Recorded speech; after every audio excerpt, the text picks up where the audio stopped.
Hello, everyone. Let me know how the audio is. Today, we're going to be doing another episode on Hindu scripture. This time, trying to find a wife. If you didn't know, they claimed Islam is a religion that covers everything. Apparently, Hinduism can also claim it's the same thing, because we're finding more and more scripture that covers things that we didn't know. We didn't know Hinduism covers. Hinduism has a lot of scripture, so it covers almost everything you can think of, including how to find a wife. Okay, today we're going to be doing the Manusmriti. The Manusmriti. Is anybody familiar with this scripture? Actually, let me show you on the screen where we are in our scriptures today. My audio is great. Thank you. But no picture. What do you mean no picture? Oh no, there seems to be. Okay. We're gonna be coming in a few seconds. Hold on. How about now? Oh no, we're having connection issues today. Hello. Am I on? All right. We might be having connection issues today. Give me a few seconds. See if this doesn't work, I might actually just show up on my phone today instead of my computer. Just give me a second. Let me see if I can figure this out. Been rating it lately. Yeah. Hold on. Let me figure this out. Sorry about this, guys. You have my idea, though, right? I know what to do. So you have the screen share, but you don't have my picture, which is weird. Hold on. I know how to fix this. View on Facebook. I could enter studio on my phone. And this way, you have my picture on my phone. There we go. There's two of me now. Upside down. Nope.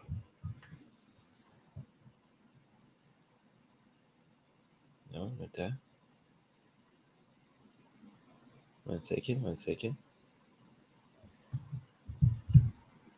All right. There we go. There's two of me.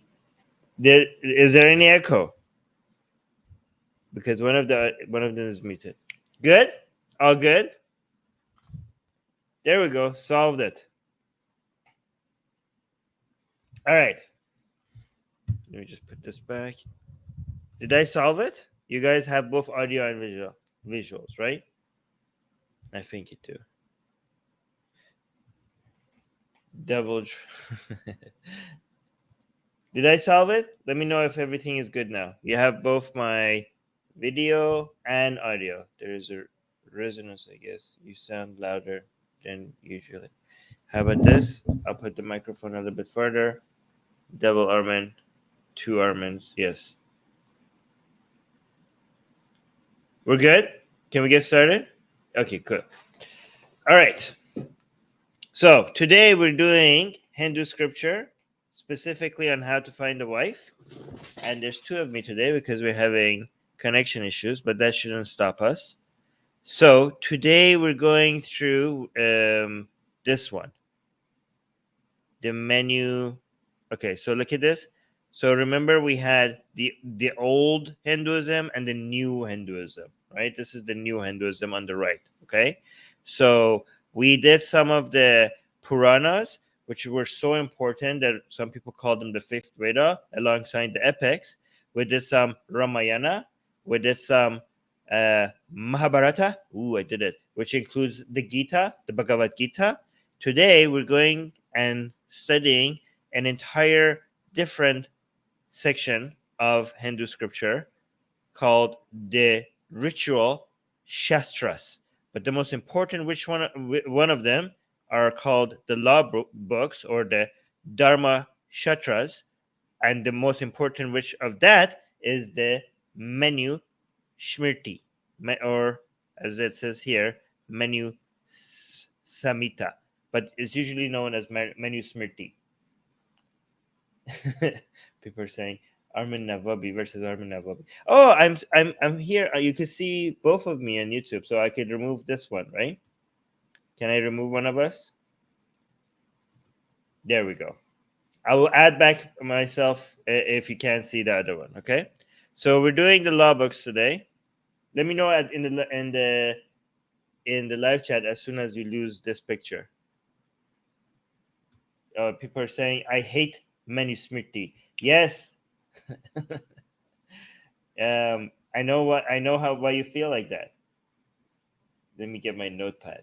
Okay, cool.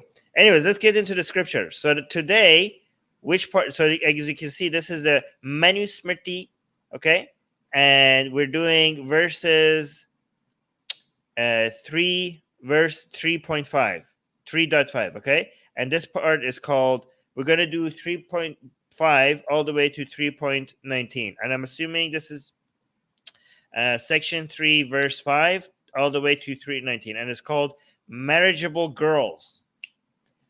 Okay, so you're going to be able to use Hindu scripture to detect what kind of girls are marriage material.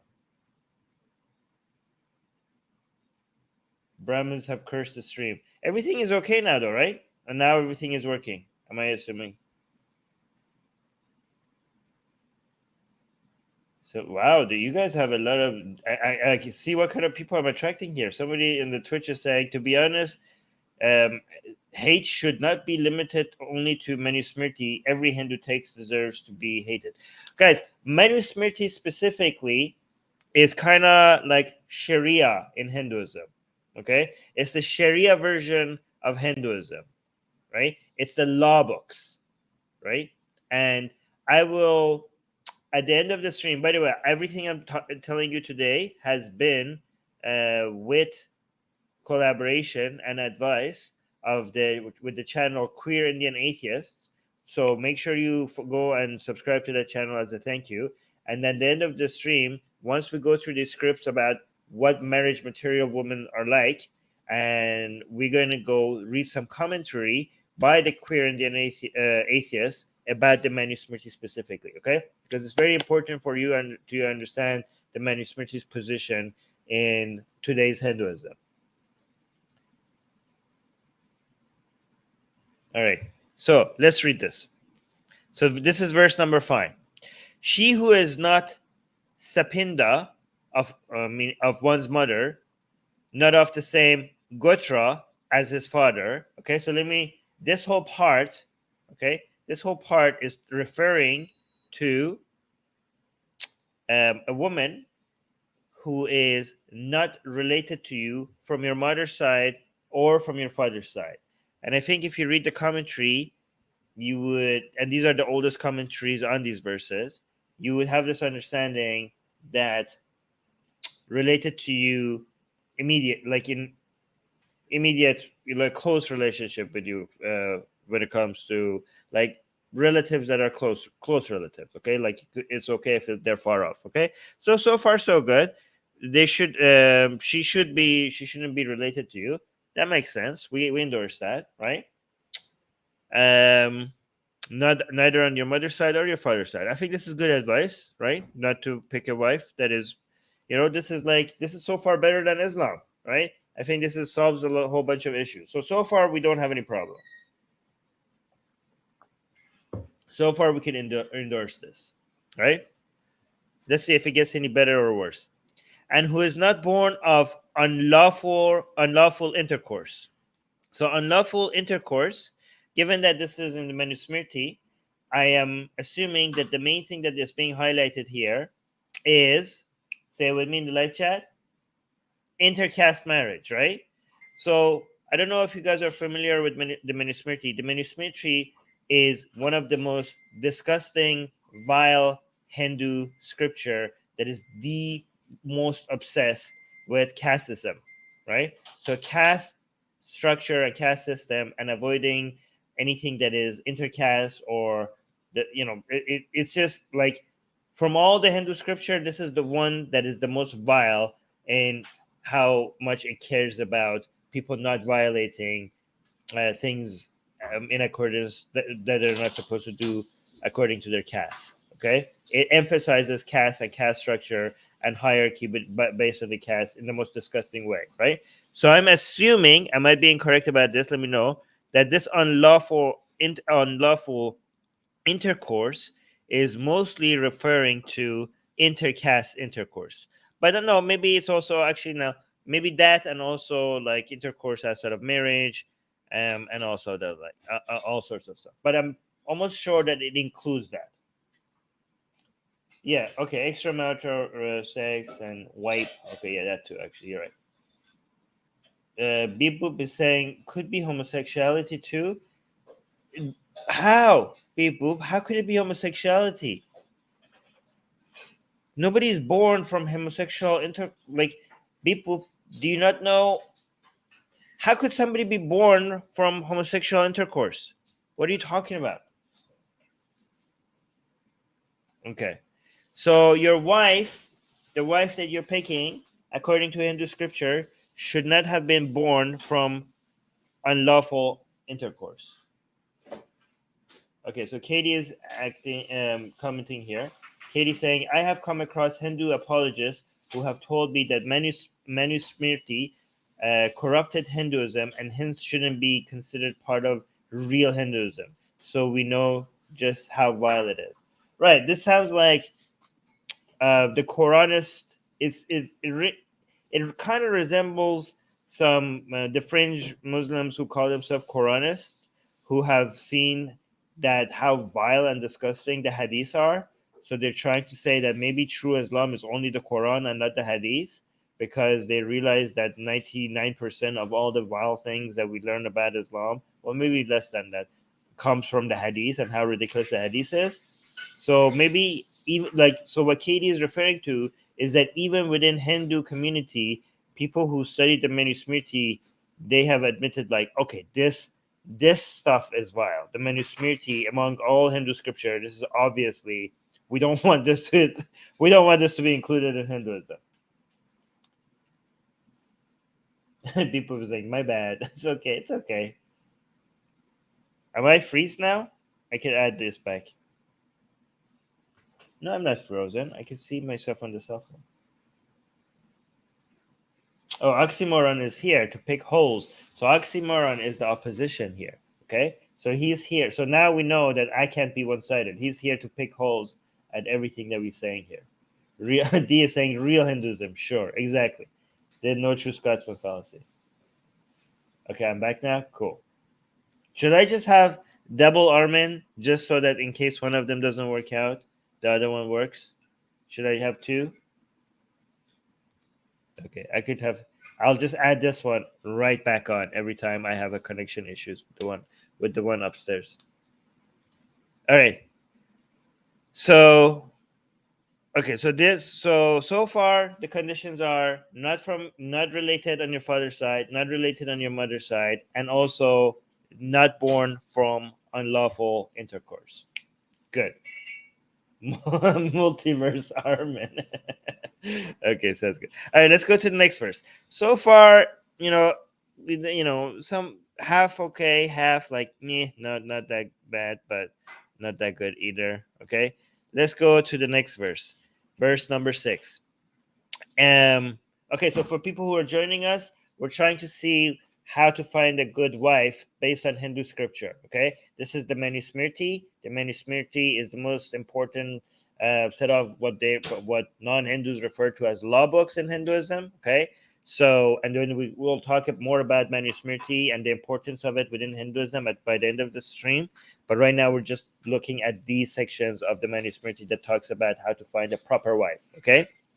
So this is the next verse says, in female connection, one should avoid these following 10 families, even though they be great and rich in possession of cattle is important, goat and sheep and grain. So even if the family of the woman you're trying to marry has a lot of cattle and goat and sheep and grain, that sounds very nice. Very nice. Okay? But it's a no-no if it's one of these 10 families. Oh no, PK's like, I will be single for life. You don't know. You don't know what the conditions are. Darko is like, oh man, such an important topic, and I'm late. No, don't worry. No, we're getting to the good stuff. Oh my God, Oxymoron is saying, actually, Manusmriti is great. It's a great book on so many levels. Well, we shall see. We shall judge based on these couple of few verses that we're studying today. We will see how great they are. Like Secular Edge is saying, "Wow, what did these 10 families do?" We'll see. We'll see. We'll see if they're. Wow. Okay. Okay. Let's continue. Wow, Oxymoron is already coming in swinging. It's like he's already endorsing the Manusmriti. I didn't expect him to endorse the Manusmriti. I knew that he's the opposition sometimes, but not so far to endorse the Manusmriti. On Twitch, Sheikh is saying many Hindu apologists have also revised Manusmriti, but still they could not get rid of casteism and sexism. Well, it's like 99% casteism and sexism, so I don't know how you want to revive it. Like it would be nothing left. I'm exaggerating. Right? Anyways, let's continue with the next verse. The next verse says, such families as one, so remember we're going through 10 families. One is that in which the sacred rites have been abandoned. Okay, so a family who is not doing the Hindu rituals, okay, you're not doing the rituals that you're supposed to, the sacred rites that you're supposed to do as a Hindu. If you're not doing that, if the family of the potential wife is not doing that, that's not good marriage material. Stay away from them. Family, don't marry her. Okay, very important. Which is two, which is male-less. Male-less, a word that I never thought I would ever hear in my entire life. A male-less family, okay? So if she has, like, no brothers, right? Or maybe no male cousins or stuff. Like, a family that doesn't seem to be producing male, that's a bad sign.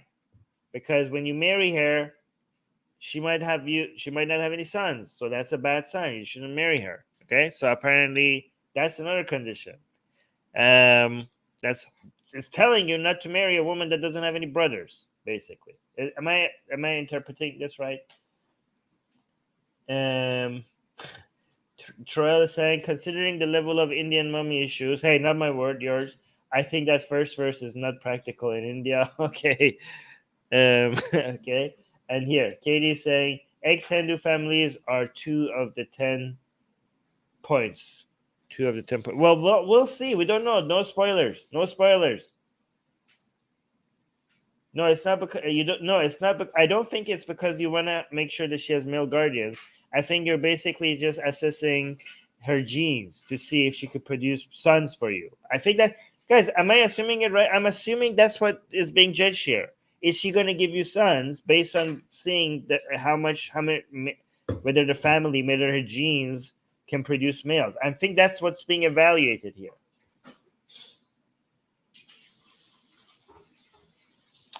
Well, okay, so you're saying are Hindu rituals? Are you serious? The term Hindu wasn't even coined it. Yes, I know, but they call it sacred rites based on what term that we use today.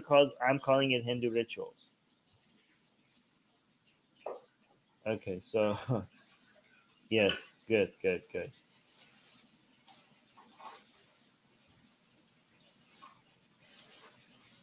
Okay, yes, somebody's saying biology left the chat. Yes, I don't assume that they know how genetics works. Like your chances of producing male and female has nothing to do with how much male they have in their family. It's still 50-50 based on every time.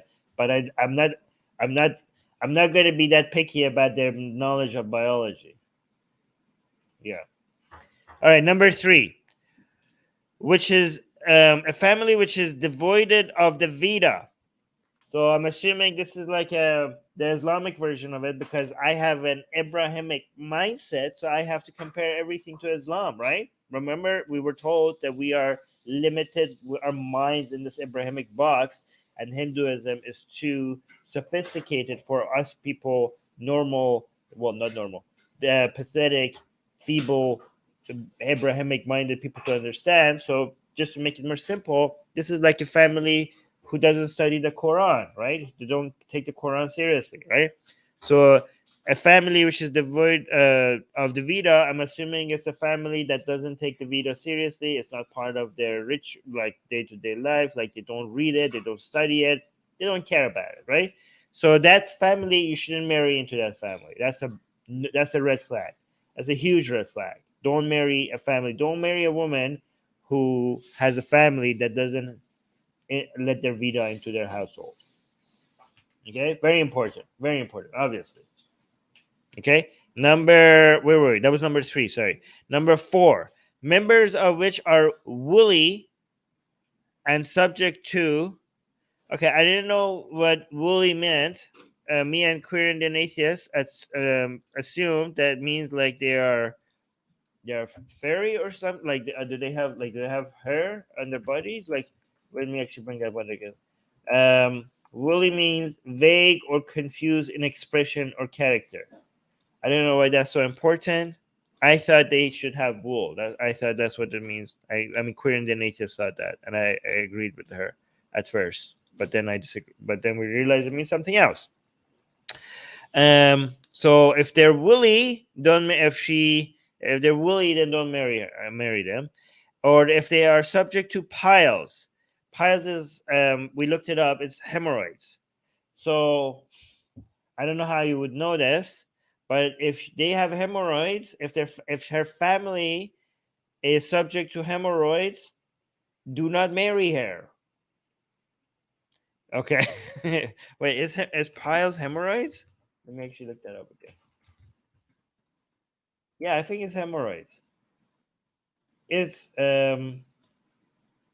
yes, it's hemorrhoids. It's either hemorrhoids or something like hemorrhoids. Yeah. Yes. Okay, so Hinduism is telling you that if the family of your wife has hemorrhoids, don't marry her. I don't. By the way, can you tell me how this works in practice? Like, do you go check? Do you do you check your mother and potential mothers-in-laws a-hole? Like, you actually does he spread it? Do you wear gloves and do you check? Like, how does this work? Like the father of your future wife, does he has to spread? Do you actually go check his a-hole before you have to marry? Like, sir, it's Manusmriti. I'm sorry, sir. I have to check. Okay, it is the law. Okay, it's the highest law. Okay, you have a daughter. This is what having a daughter means. Every man that potentially wants to marry your daughter has to check your, you know what, okay, to make sure you don't have piles. Well, guys, they say, okay, guys, this is not just a translation. The comments, these are is it's not. This is not just a modern translation. This is also including the oldest commentary on the verse is right under it as well. And if you read here, you're like, every single word here has been, defined. By mentions to woolly, the members of which have their arms piles. Here, look at this. Look at this. I think you guys I don't think this translation is accurate. This is the oldest commentary on the scripture, right? And this is the translation of the commentary, and they're translating it piles is fleshy protuberances in the anus, which being a disease are extremely painful. Okay, so don't tell me the translation is not accurate. These are Hindu scholars making commentary on the verses. Okay, these excuses that these are not accurate translations do not fly here. Okay. Oh, there we go. Even Oxymoron is confirming that. Oxymoron is saying you cannot be more orthodox than this commentary. Okay, than the Medha Tithi's commentary. Okay, this is the most orthodox commentary that you're gonna get on the Manusmriti. Thank you for confirming that, oxymoron. And remember, oxymoron is here to poke holes at the things that we're saying, and even he is confirming that. So that means like we're clear. Yeah. Oh, yeah. That's hemorrhoids. Yeah, that's hemorrhoids for sure. All right. So no hemorrhoids. No hemorrhoids. Not her. Her entire family should be hemorrhoids free. Okay. Also, there's another disease, number 6. Her family should be free of. I don't know how to pronounce this. Hold on. Let me check this out. What the fuck? What the hell is this disease? Physis. Physis. What kind of disease is this? Let me see. Ooh. Okay. Does not look good. Okay. I saw it, so you guys should see it too. Okay, so it's kind of a disease where your eye looks like this. Okay, so if her family has that, that's not good. What does that mean? What is this? Okay. 7. How do you pronounce? I don't know how to pronounce these diseases. Okay. If she has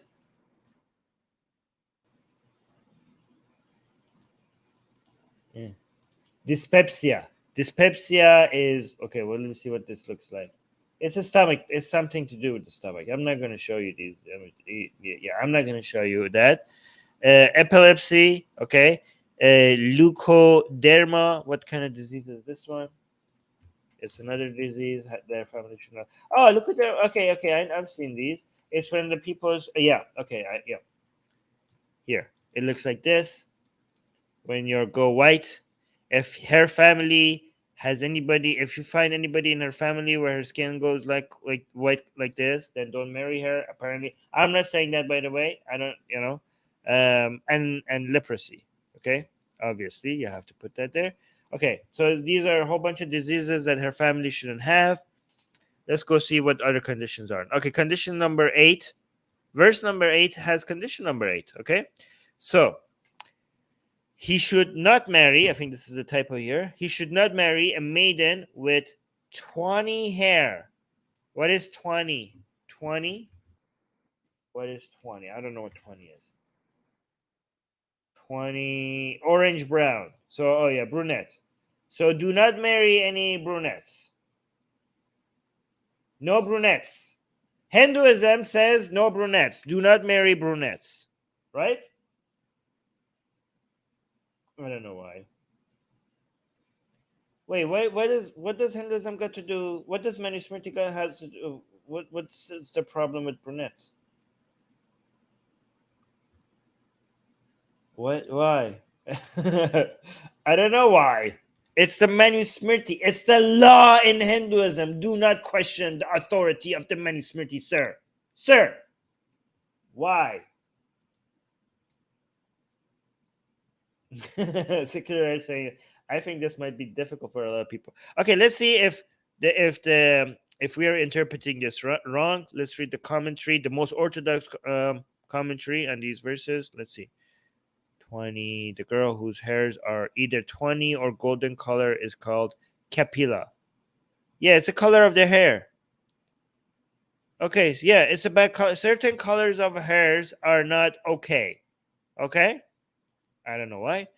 Nor one with superfluous limbs. So if you have extra limbs, if you have an extra finger or whatever, well, actually, not her. Oh my god. Oh no, that's her. Not that. She her. Okay, I thought that was her family. I thought okay, no, these are the ones that you read before until now was about a girl that you shouldn't be marrying about based on things in her family. Now from 8 on, I think it's about her specifically. Okay, so those were about her family. Now she shouldn't have this color hair, and she shouldn't have superfluous limbs. Where do they get love then? Like, if you are a woman with superfluous limbs, are you supposed to just be alone for the rest of your life? That doesn't seem fair. That doesn't seem fair at all. Nor one who has disease, any disease. Okay, so the diseases that was mentioned before, that was for her family, but she herself should be fully disease free. Like if she has cancer, not marriage material. Just let her die. Okay, alone. nor one who has either, okay, what? Nor one who has either no hair, okay, do not marry anybody that has no hair, or too much hair, okay. So if she's hairy, if she's too hairy, then don't marry her either. Nor one, this is, okay. By the way, for people who think like modernity made us shallow and stuff like that, because people who assume these things are shallow, okay, these things like were like always there. Nor one who is, what the hell is this word? Garrulous. What the hell is that? I don't know what this is. Garrulous. Garrulous. Excessively talkative. Hey, actually, that might be, no, never mind. I was gonna agree, but no, I don't agree. Excessively talkative, okay? Nor one with reddish eyes. Like pink eyes? Okay, do not marry a woman with reddish eyes. These are very odd conditions next to each other. It's like very random. But don't, guys, it gets worse. Oh, wait, is somebody saying this is fake? Oh, no, no, no, sir. This is not fake. Are you sure? Is this a serious accusation or is this a joke? Oh wow, somebody donated $20. Thank you so much. Who donated $20? I can't see because, hold on. Thank you, AD, for donating $20. Thank you, and thank you, D, for letting me know. That's very kind of you. Thank you, D. Okay. But guys, this is the, here's the full, if you guys want to, it's the Manusmriti verse 3.8. Okay, just go look it up if you don't believe me. Oh, he's a troll. Okay, never mind. Does anybody? That was Dr. Ambedkar. Yes, Dr. Ambedkar with us, and he was not. Oh, it was ADD. Thank you, thank you. Oh, here, Katie is saying something about the reddish eyes. Did I miss anything else Katie said before? Katie's saying the reddish eyes might refer to conjunctivitis. I don't know what the word is. Some very rural areas still believe women with reddish eyes are witches and persecute them. Okay, I did not know that. Anyways, it gets worse. It gets a lot worse. The part that is disgusting is the caste stuff. I mean, it's the Manusmriti. Okay, of course we're gonna have caste stuff. Wait, excessively talkative reminds me of someone. Are you referring to me, Soha? Because I can ban you. All right. So, verse number 9, which has condition number 9, nor one bearing the name of an asterism. Asterism. This is constellation of stars. Okay. So, what are some like name of like any like even the ones that are not famous? Any constellation of stars, any shape of stars, if it has any names, if a woman is named after those, then do not marry her. Okay, if the woman is named after any constellation of stars, yeah, no. Or if she's named after a tree, if you knew a woman who is named after a tree, for some reason she's not marriage material. Very strange condition, but okay. Or if she's named after a river, do not marry a woman who is named after a river. Or this is nor, not knob. Nor one having her name after a low caste. Oh no. Okay, this gets weird. Okay, so this gets weird. No, it was weird. Now it gets disgusting. Okay, so even if she's upper caste, but if she has a low caste name, then you cannot marry her. Or a mountain, a low caste name. If she's named after a low caste or a mountain, then she's not marriage material. Okay, having her name after a low caste or a mountain was not a phrase I ever thought I would say in my life. These are a weird combination of conditions put next to each other. Make sure the woman you're about to marry is not named after a low caste or a mountain. Okay, Neither of those are okay. True. Oxymoron. I know you're trying to, be. I know you're trying to be devil's advocate. Nice try. So identity preservation, true name. Okay. I can't blame you for trying. This is a good attempt at trying to spin this the right way. Okay. I mean, with this material, this is the best that we could get. So this is a good effort. Okay. But good try.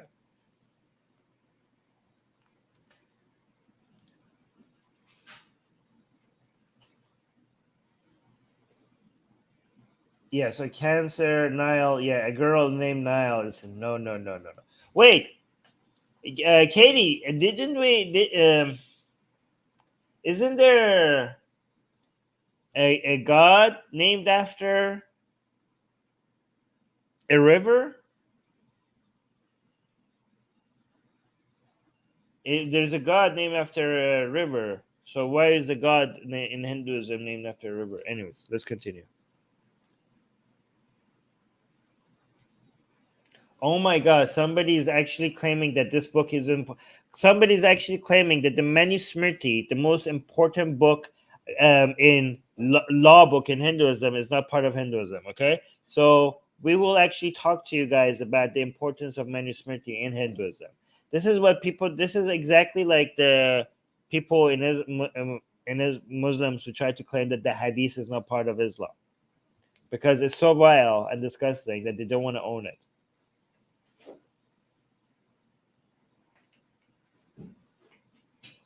Oh yeah, Saraswati is named after a river, so it's the name of a goddess. So if you name your daughter after a goddess, then this is bad, apparently, according to the Manusmriti.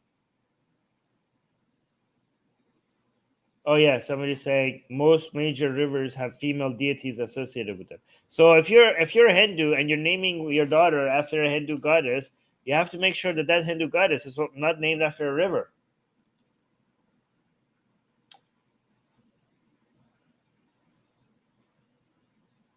Yeah. Forever Storm is saying technically this is an interpretation of Manusmriti, but still very much part of Hinduism. Right. Oh, here. Katie is saying Saraswati is Brahma's daughter, wife, but in the Vedas, and Saraswati was the definition of the river. What? Defecation? Deification. Deification of the river. Deification of the river. Deification of the river Saraswati, and people today have the name Saraswati, so they are not marriageable. Okay. So a lot of people today who have the name Saraswati, they're not marriage material because that goddess's name is the deification, not defecation, but deification of a river. Yes. And yeah, some people are saying Saraswati used to be and still is a somewhat common name. None of those girls in India are marriage material according to the Manusmriti. Just let them know that their parents screwed them over with that name. Secular rights, it's like defecation of the river is better. Yes. Yeah, exactly, Troy. Yeah, that's true. All right, let's continue with this verse. All right, so no mountains as well, nor one named after a bird. So she shouldn't be named after a bird or a serpent or a slave, nor one with a name inspiring terror. So if a woman's name inspires terror, she's not marriage material. Oh, I am saying I can marry them. Oh, that's so sweet, Ian. You're gonna take care of them. Both are true. Yeah. All right, let's go to the next verse 10. One should marry a female with faultless body. Oh my God. That is true. Okay, so her body should be faultless. This is like a major condition. Guys, again, see, they blame modernity. They're like, oh, modernity has like created unreasonable expectations for women. Like, look, this is ancient stuff. They want the Manusmriti is like a woman should have a faultless body for her to be marriage material. Bearing an agreeable name. Okay, her name is very like I don't understand what's her fault if her parents chose her a bad name. Like, oh my god. Having her gait. Gait, I thought it was mean something else, but hold on. Gait means a person's manner of walking. Okay, so the way she walks is very important. So practice walking, ladies. Okay, having her gait like that of the swan or the elephant. Okay, so your woman, the woman that you want to marry, has to either be walking like a swan or an elephant. She says, I don't know why elephant, but okay. Having fine hair on the body and the head. Wait, on the body? So she needs to have fine hair on her body as well. She needs to be hairy, not too hairy, as mentioned in previous verses, but she needs to have body hair. Wait, why is this a condition? Okay, so your wife needs to have body hair, not just on her head, but also on her body. I didn't expect that to be a condition, but here we are. I don't know why this is a condition.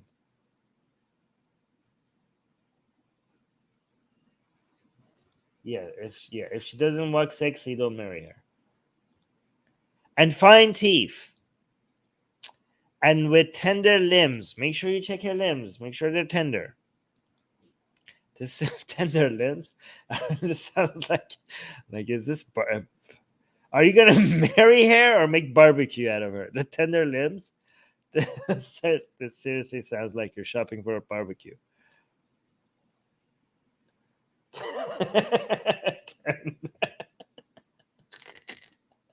Tender. Yes. Wait, how do you check?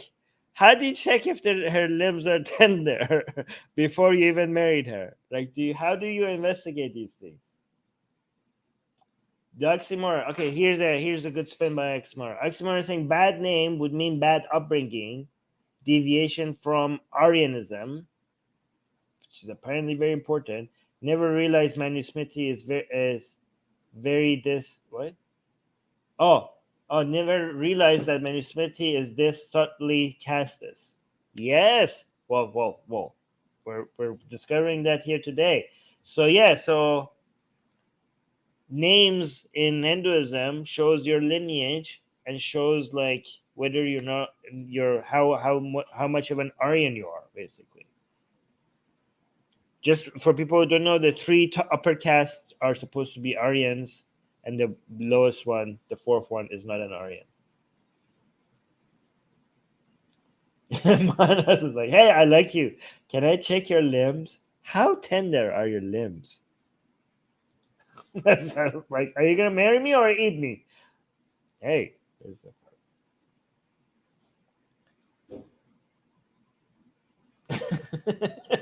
so it's like, do you want raw limbs, medium, well done?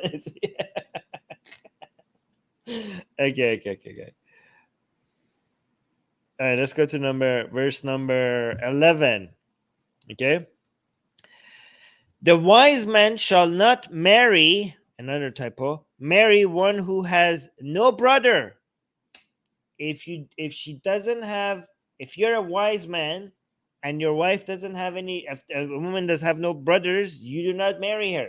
Again, I'm guessing here, I don't know, they're guessing that if she doesn't have any brothers, that means she's not going to have any sons, right? This is a family that just pumps out girls all the time. That's not good. No good. You want boys. You want healthy, you want bouncing baby boys to be pumping out of her. This is not a good sign if she has no brothers, or whose father is not known, for fear of her having the character of the appointed daughter. I have no idea what the appointed daughter means. I'm assuming it means adopted daughter. So you better make sure who her real father is. I don't know why. Just to make sure she's not. I don't know what this is. I don't understand the second part. If anybody understands it, let me know.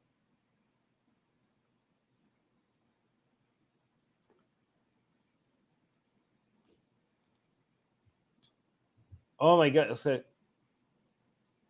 somebody's saying this actually empowers her. If she acts abusive, she'll complain to brother, and he'll beat the shit out of him. I don't think that's what this is about. Okay, first of all, women in this kind of tradition are considered to be a burden, so they would be happy if you want to come back to the family like, hey, he's mistreating me. They will like, shut the hell up, go to your husband and serve him properly. Okay, so that's the kind of attitude that I'm expecting here. And also, so what do you mean? So what if she doesn't have any brothers? So she can't marry? Like, that doesn't make any sense.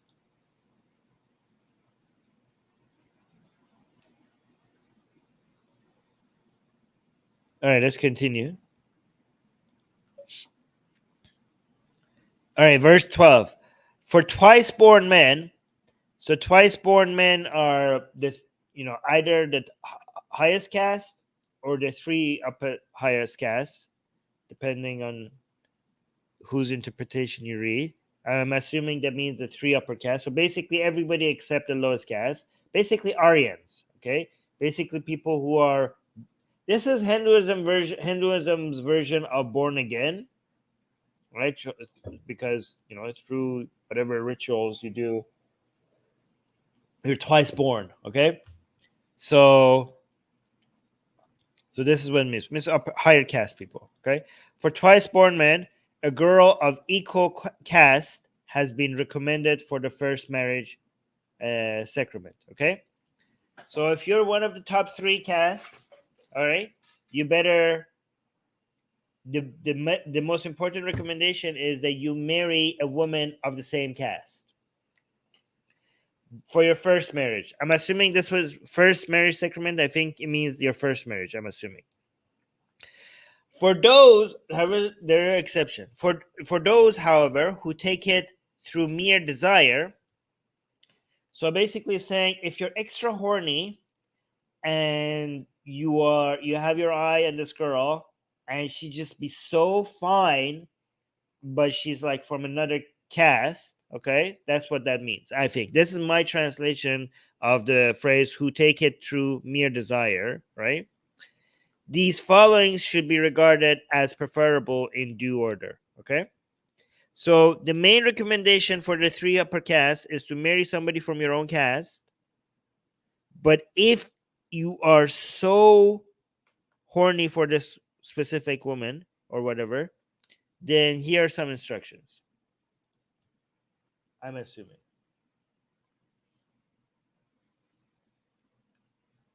Okay. No.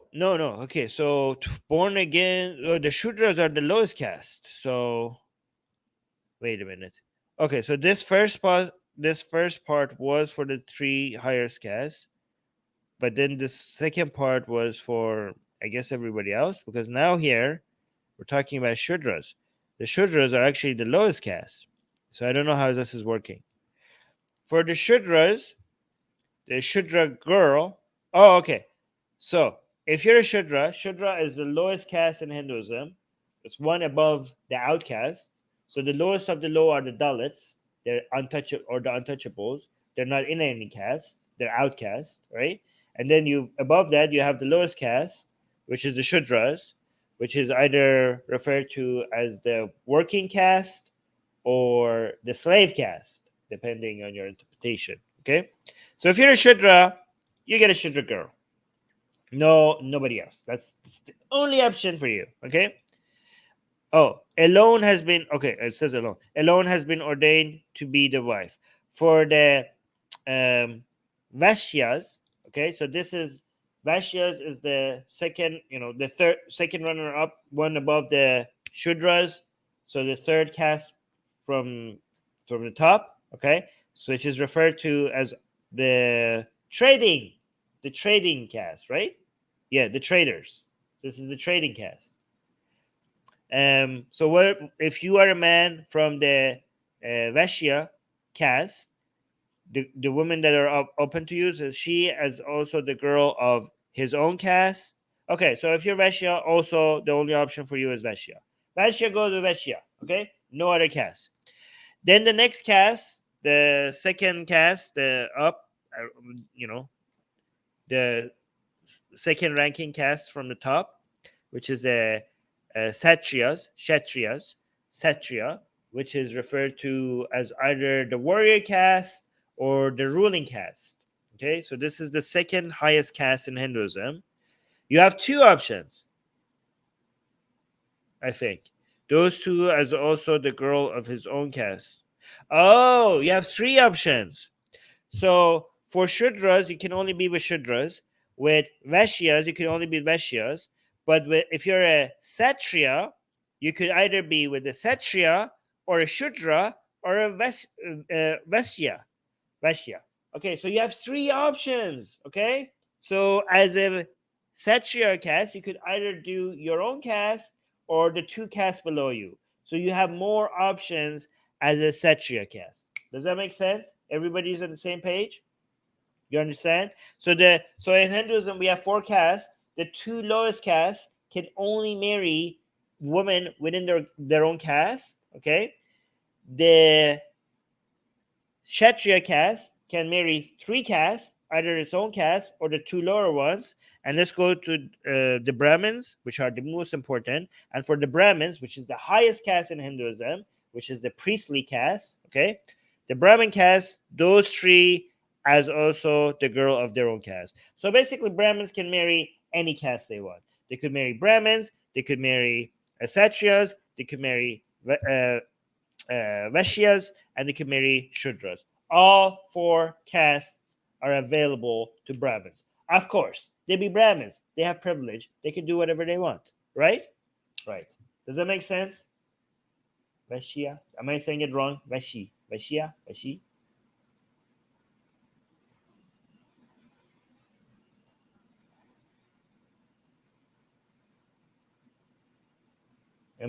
Don't worry about my pronunciations. My pronunciations are going to be wrong.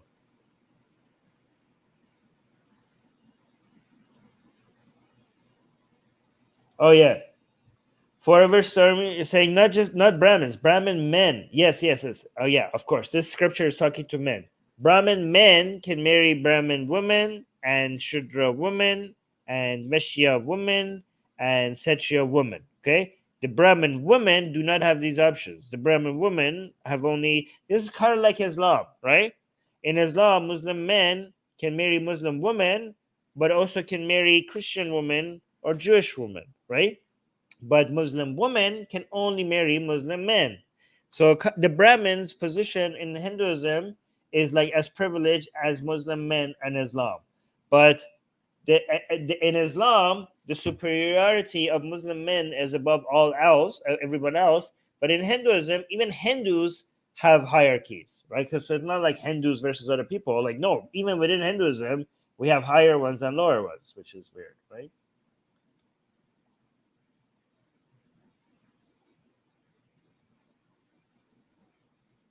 All right. That was a good point, Forever Stormy. Let's go. All right. This is clear now. So let's go to verse 14. Okay. So verse 14 says, under no circumstance whatsoever has a Shudra wife been ordained for the Brahmins and the Kshatriyas, even though these be placed in peril. Okay. It just contradicted itself, right? So it's saying there is no circumstance whatsoever that a Shudra wife has been ordained for the Brahmins or the Kshatriyas. Okay, but we just read that the Brahmins, like in the previous verse, we just read that the Brahmins can marry anybody they want, including the Shudras, okay? But apparently that was an option for you in if you be so desperate and the situation does not allow anything else. Like you are so nobody else is available, or you just be so horny that this is the only option you have. I think. Because the previous verse just said that the Brahmins could marry Shudras, and now this verse is saying, under no circumstance whatsoever has a Shudra wife been ordained for the Brahmin.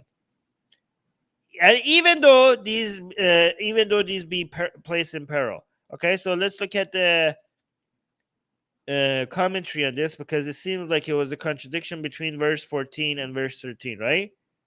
Here, look, in the commentary itself, it says, in the preceding verse, the Shudra wife has been permitted, and here she is prohibited. Okay? So we're not imagining the contradiction. Even the most orthodox, oldest commentary on the verse is saying, like, we just went from Shudras being available to Brahmins to all of a sudden being prohibited to Brahmins. Okay?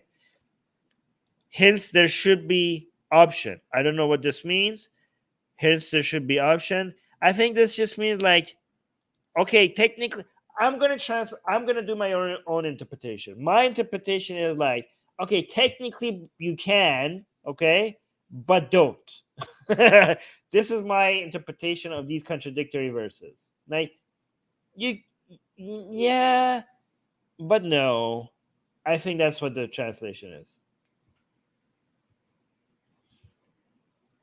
Oh yeah, maybe it's for the first wife. Yeah, because that one was for the first wife. It mentioned something about the first marriage sacrament, and then maybe in the future, maybe maybe you could interpret this like it says on the north also has should your wife been ordained. No, it doesn't say it doesn't say your second wife. It says under no circumstance whatsoever has a Shudra wife been ordained for Brahma. It doesn't say your second wife or your first wife. It just said wife, period.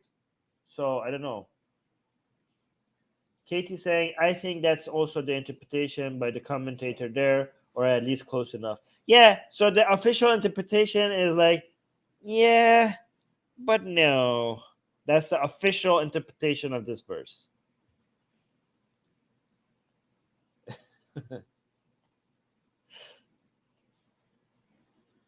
Very clear, by the way. This is what you expect from a law book. From a law book to contradict itself between two adjacent verses. Like not even like at least with the Quran, like we're like, hey, this part of the book contradicts that part of the book. This is like, no, it's just like two verses right after each other. They contradict each other. Very, very good. And this is supposed to be a law book.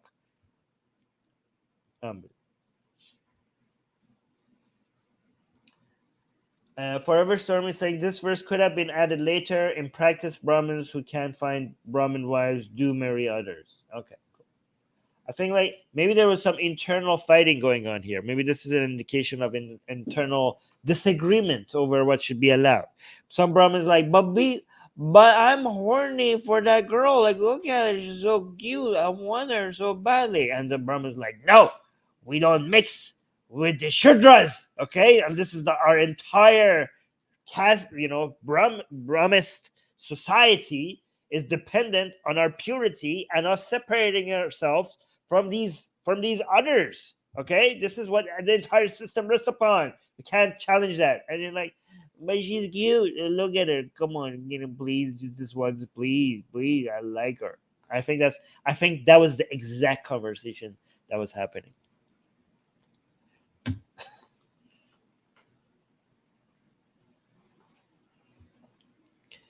All right. Whoa. All right, verse 15. Twice born men marrying through infatuation. See, I knew it. Guys, these verses are responding to some challenges, some Brahmins being in love with some Shudra girls, okay? This is like they're trying to be like, okay, we have a problem. Guys, we have a problem, okay? You guys are be too horny for Shudra women, okay? I think this is addressing all of this is I'm sensing that this is trying to address some internal struggles. Forever Stormy is saying Armin as a horny Brahmin is just too much. Oh. Secular rarity is like, but her whole family is free of hemorrhoids. Please. I checked every one of them. Oh my god, this is good. This is good stuff. Okay. Twice born men marrying through infatuation, a girl of the low caste quickly reduce their families along with their offspring, oh my God, to the position of the Shudra. Oh my God. Okay, you want to go with her? Guess what? You're a Shudra now. How do you like that? Huh? You're not a Brahmin. You're not one of us anymore. You want to go with her? Go. But don't dare call yourself a Brahmin anymore. You're a Shudra now. Not only you, your entire family and your entire offspring, everything you touch is a Shudra now. How do you like that? Huh? Which one? What do you like more? Your Brahmin status or her? Choose. Okay? So I think that's what's happening here. So like if you're so infatuation, it's just basically horniness. Okay? Like if they're dismissing the love that they have for each other. Like, oh, you're just infatuated by her. Okay, fine, go marry a low caste, but you're basically ruining your entire family. Look at your innocent. Like everybody in your family is now not a Brahmin anymore. Oh my God, this is a major threat here. That's cool.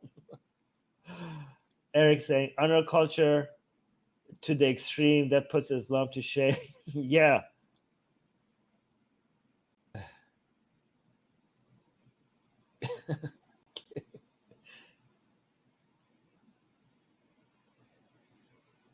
Eric is saying, as somebody whose grandpa is from Tamil Nadu, I can tell you men who marry lower caste women are exiled from their families if they are lucky. Wow. So you see, guys, this is not just scripture. Okay, you see this in practice. All right. So you're gonna be Shudra. You're gonna be Shudra if you married. Okay. Hey, by the way, who said like we were wrong? Who said there's no caste mobility? There is caste mobility, but only downwards, never upwards. Okay, so verse number 16.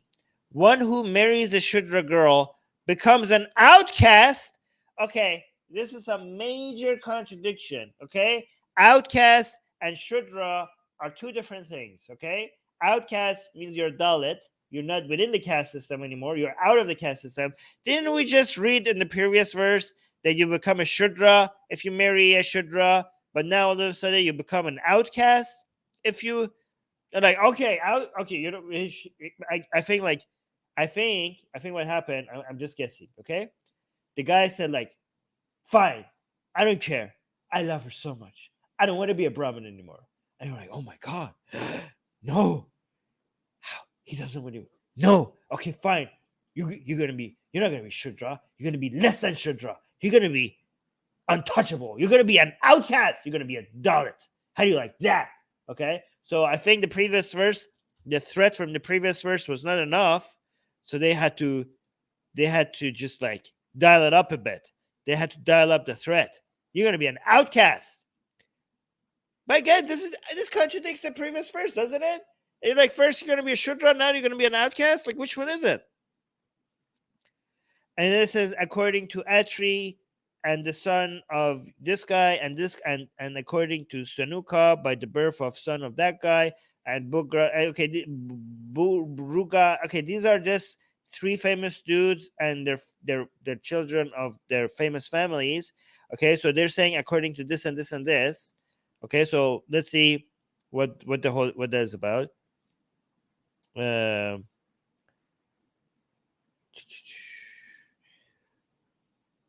Okay, so saying they added this part, such is the opinion of Atri and this guy and that guy. The authorities have been mentioned with a view to inspire respect. All right, so they're like, you know what? Who agrees with us? This dude agrees with us. He's so respectable, and this dude also agrees with us, and he's the son of that family. Oh my God, so respectable. And this guy also. Oh my God, we can't be wrong. Look at all these famous names agreeing with our take. So obviously this is correct. Okay, so that's why they're name drop. This is just name dropping over the people who agree with them.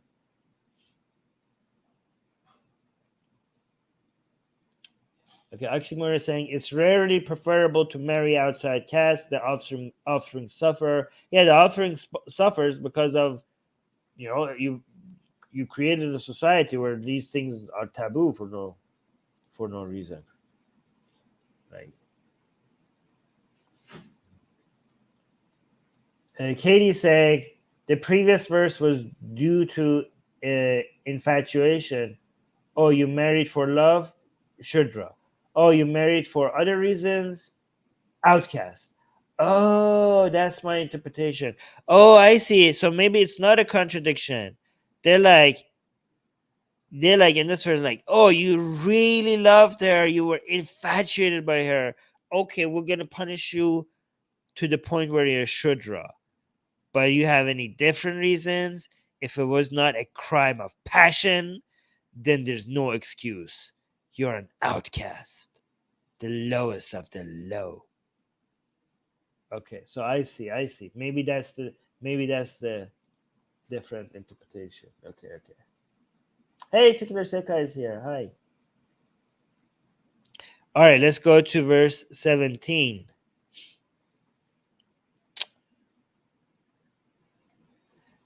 Verse 17 says, having placed a Shudra woman on his bed. Oh no, the Brahmins. This is warning to Brahmins. You put a Shudra on your bed. How disgusting. How could you? Ew, Shudra. Hey, that's not my view, by the way. Okay? That's not my view. I'm just making fun of other people's bigoted mindset. Okay? Okay, so having placed a Shudra woman on his bed, the Brahmin goes to perdition? What's this word? I don't know this word. These are hard words. What is this? Perdition, a state of eternal punishment and damnation into which a sinful and unpenitent person passes after death. Okay, so horrible times. And having begotten a son by her, oh no, he falls from Brahmanhood itself. I didn't know Brahmanhood was a word, but now I know. You fell from Brahmanhood. Brahmanhood. That should be a name of something. I like it. Brahmanhood. You have fallen from Brahmanhood. Okay. Oh my god.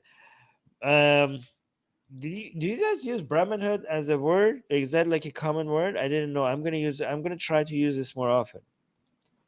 I'm gonna use the entire phrase. You have fallen from Brahmanhood. Itself, no, the full thing. You have fallen from Brahmanhood itself. You know that itself doesn't have any added meaning, but for some reason it just makes it seem a lot more dramatic. You could have just said you have fallen from Brahmanhood, and it would mean the exact same thing. But for some reason, itself here just makes it sound so. It just has a much heavier punch. You have fallen from Brahmanhood itself. Oh no.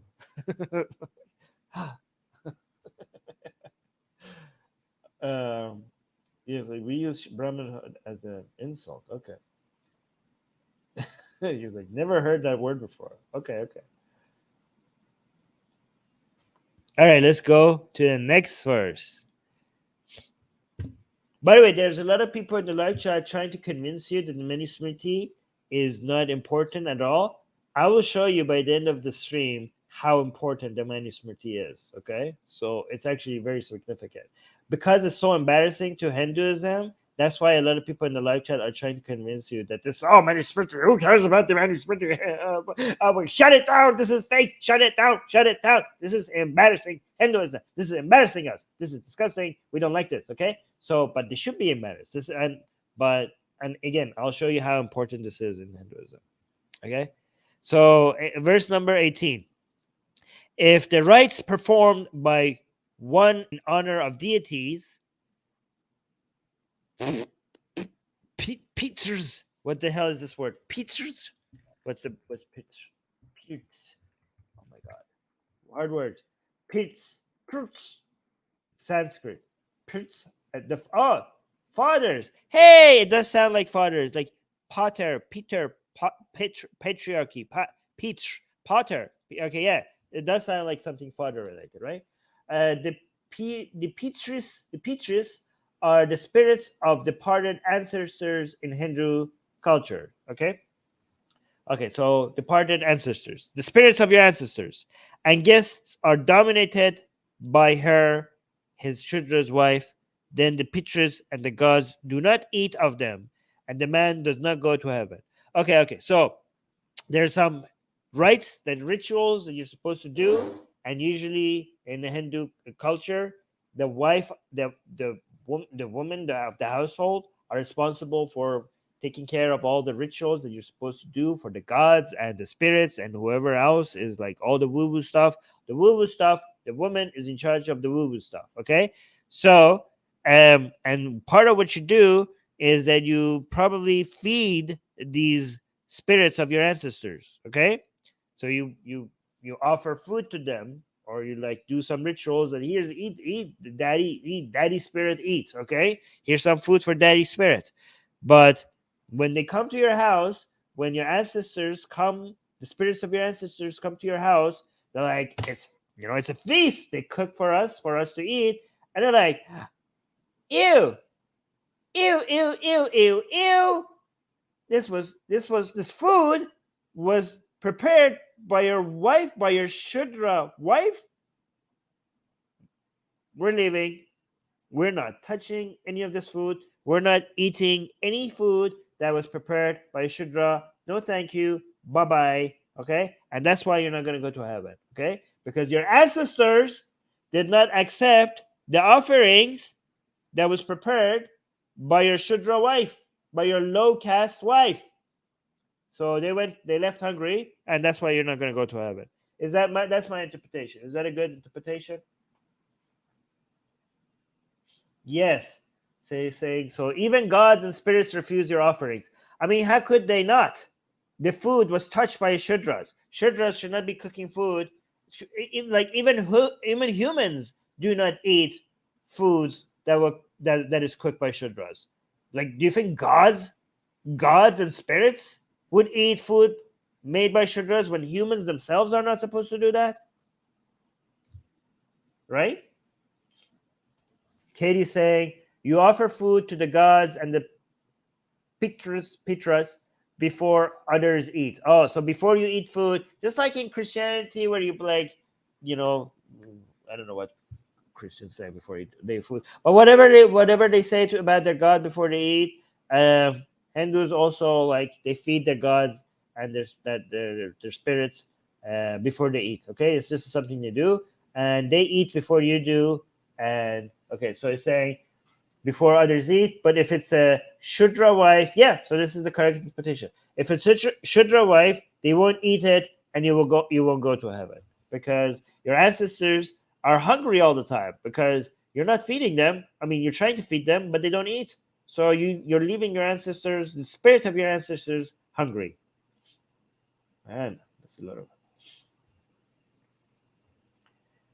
Forever Stormy is saying they could have just ordered a home delivery made by Brahmin ladies. Okay, but then you haven't done the rituals. Okay, like if you order food and they deliver food, you didn't do the woo woo magic stuff. They can't just order delivery. They can't just eat like pizza delivery, right? You have to go like woo, like magic. You have to. I don't know what you're supposed to do in Hinduism, but it involves magic. Okay, to deliver it, and it's supposed to be by the woman of the house. Eric is saying traditional Hindus would cast out Hindus who marry Iranian, Turkish, or white women as Shudras. Dalit for those peoples are considered Melaka or barbarians. Okay. Yeah, I know. Yeah, they say grace, but I don't know the words. What the words that they use? Who cares? It's magic. They cast spells. You're all casting spells, okay? Before you eat, Christians, Hindus, Muslims, you're just casting spells. That's what you're doing. Don't make it seem like it's special.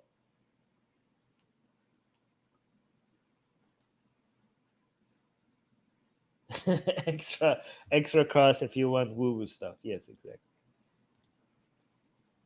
Okay. Wow. So you can't go to heaven if you marry a Shudra wife. You just like you go to hell, I guess.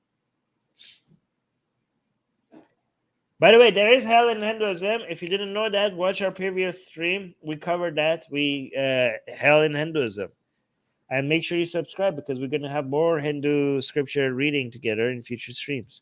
Okay, verse 19. This is the last verse, and then we're going to go and talk about Manusmriti for people who keep like trying to brainwash you in the live chat, telling you that this is not important. Okay, verse 19. There is no expiation for him who has drunk the moisture of the mouth of a Shudra woman.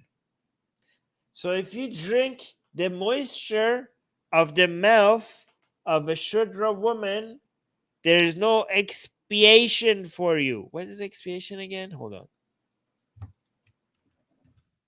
Expiation. Yeah. Oh, and atonement. Okay. No retribution. Okay. So you're screwed if you drink the moisture of a Shudra woman of her mouth. Then you can't do it. It's done. You're done. There's no redemption, no atonement, nothing, nothing, nothing. I'm assuming they're speaking about French kissing or like just kissing, right? Is this about kissing? This is a weird way of talking about kissing. If this is about kissing, unless you're talking about a certain kink which involves like spitting in each other's mouth, that's a kink, by the way, if you don't know that. Okay, because I mean it is. I mean I don't want to kink shame anybody, but I don't think it's that common. So I don't think it's referring specifically to that kink where you spit in someone else's mouth. I think this is just about kissing. But if it is about kissing, it's the weirdest way to describe kissing. What do you guys think? Not kissing? It's not kissing? Swapping spit? Wait, was this a common kink back then? That this is like, that was just expected that you're going to do that? Like, obviously, when you marry somebody, you're going to spit in their mouth and they're going to spit in your mouth.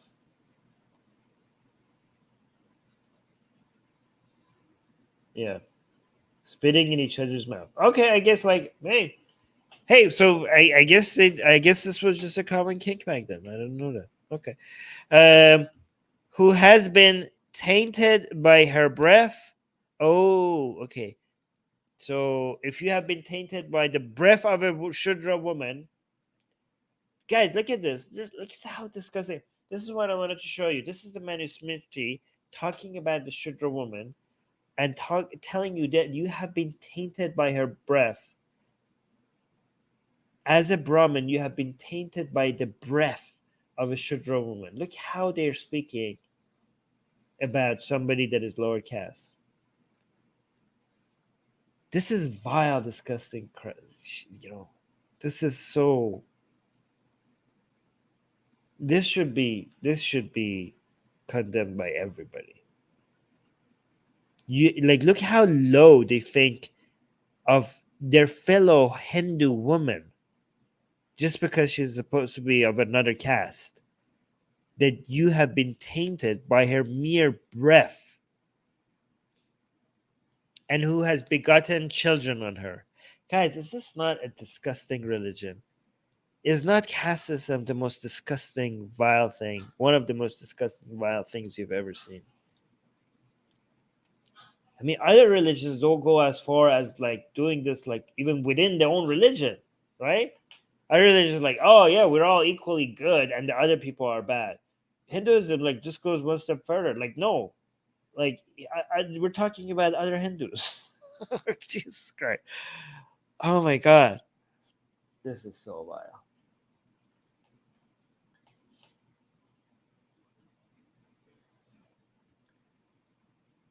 Let me see what you guys are saying. Muzra is saying, we think low of you as well. Are you talking about me? Because I'm honored if anybody who endorses something as vile as Hinduism, I hope they think low of me. I really hope that. So thank you. that's a good thing. Sheikh is saying this is pathetic even for their times. True.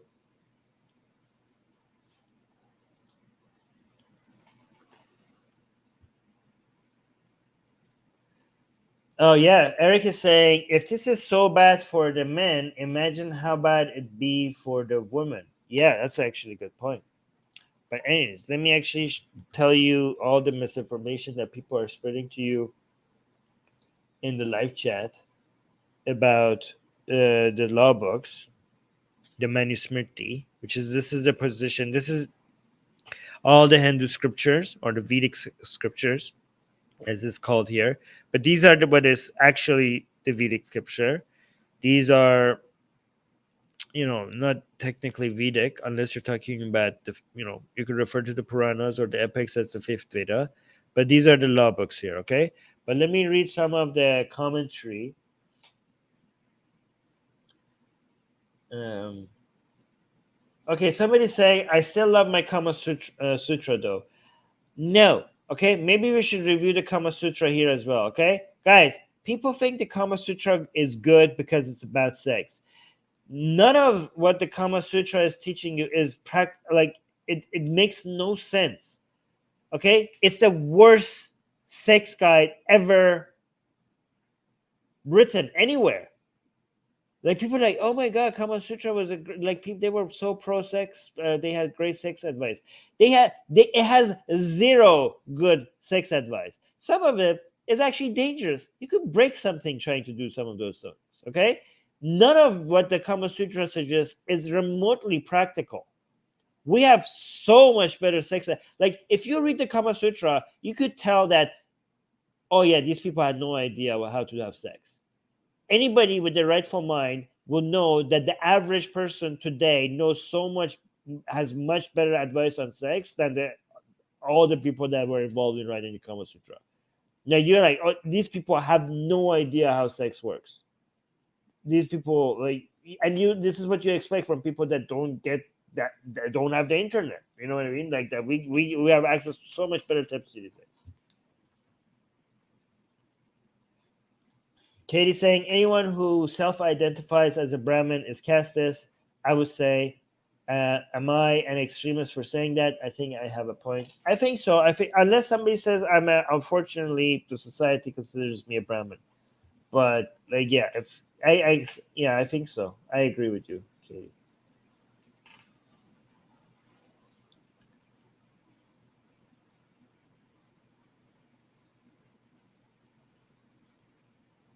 Yeah. Anyways, no. So I was saying yes, please review the Kama Sutra. Does YouTube even allow me to review the Kama Sutra? Let me know, guys. What do you think? Anyways, I want to read some commentary about the Manusmriti. This is I got this from the Queer Indian Atheist. Please make sure you go subscribe to the Queer Indian Atheist channel because we got a lot of support from that channel doing this. So here's a commentary. Manusmriti is considered to be one of the most vile casteist texts in Hinduism. It was an important law book of its time. The High Court of Rajasthan displays a statue of Manu in the premises as an important lawgiver to people. Okay, so guys, this is a picture. Hold up. So people were saying this is not important. Okay, this is one of the one of the high courts in India. Okay, of a state, the highest court in an Indian state. Okay, and they have specifically. This is kind of like the Ten Commandments. You know how in the United States you have the Ten Commandments in front of the court, and people are like, "What the hell are you doing? These are not supposed to be the sources of our law." So a high court in India has the statue of Manu. Okay, and Manu is the person that supposedly have given the laws of Manu or the Manusmriti or whatever. Okay, he's like Hinduism's Adam and Noah combined, but that's another story. Okay, so they have him as the lawgiver in front of their high court. Okay, this has been challenged by several Dalit activists. Again, it's amazing that this has been challenged by Dalit activists, right? It tells you, what does that tell you? The fact that in an Indian high court is celebrating Manu as a lawgiver, and this has been challenged by Dalits who are the greatest victims of of casteism, have identified Manu Smriti as a disgusting source for giving more authority and legitimacy to casteism. Again, this is from among all scriptures, the Manusmriti is one of the most vile and disgusting casteist books out there.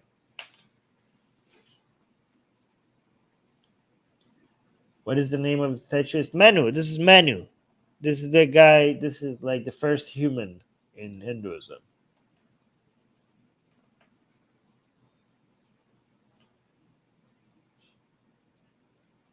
Yeah.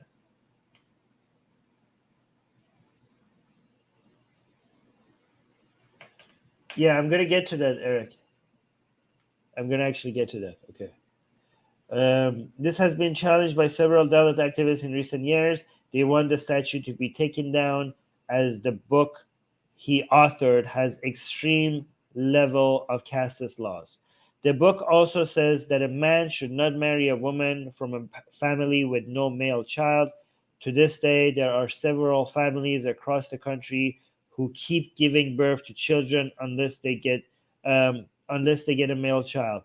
Wow. So, guys, remember the verse that we read that don't marry a woman that doesn't have any brothers? So, imagine a poor family that wants to marry off all the girls. So, a girl is considered to be a burden on the family.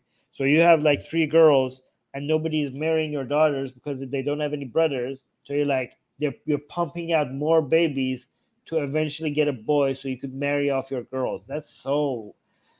Oh my God, the hardship that people have to go through because of religion. God damn, it keeps getting worse. Okay. Female, what is this? Hold on. I don't know how to pronounce this. Oh, feticide, yeah.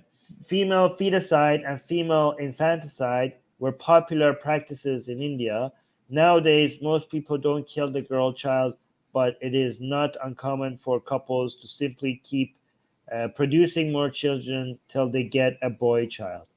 Dr. Ambedkar, yay! Okay, here's something. People think we hate everything about India. Okay, we love so many things about India, and one of the things that we love the most about India is Dr. Ambedkar. Okay, Dr. Ambedkar burned the Manusmriti publicly on December 25th, 1927. Based. Okay, so guys, it's not just like burning the Quran and as see like the people who are telling me that I was going too far with burning the Quran. Dr. Ambedkar burned the Manusmriti. Okay? December 25th, 1927. Hence, some Indian atheists also celebrate December 25th as Manusmriti Burning Day. That is so interesting. Okay? So December 25th in India is Manusmriti Burning Day. Okay? So good. Indian atheists, that's kudos to you. After the Indian independence, Hindutva organizations wanted the Manusmriti to be India's constitution. And here's some examples, okay, of articles showing that. So here's one. So this article says, when angry RSS put faith in Manusmriti instead of Ambedkar's constitution. Okay, and there's another article. Hold on, I'll just do it like this. RSS is like the organization that the Hindutva came out of. RS and the BJP came out of. RSS mourned when India passed democratic constitution instead of Manusmriti. So one thing that good about India, relatively good about India, is its constitution, which I wish more people followed. It's like secular and democratic, but a lot of Hindutva, a lot of very conservative, not just Hindutva, but very conservative Hindus wanted the constitution to be the Manusmriti. Okay, so this is what remember this when people say, "Oh, this is not that important." They wanted this to be the constitution. And here's another one. Hindu Mahasabha rejected the constitution of India, preferred the Manusmriti. Okay. Anyways, so these are some examples of the significance of Manusmriti in Hindu society. Sheikh is saying this is why Dalit activists were calling Indian Independence Day as Black Day. Oh, wow, interesting.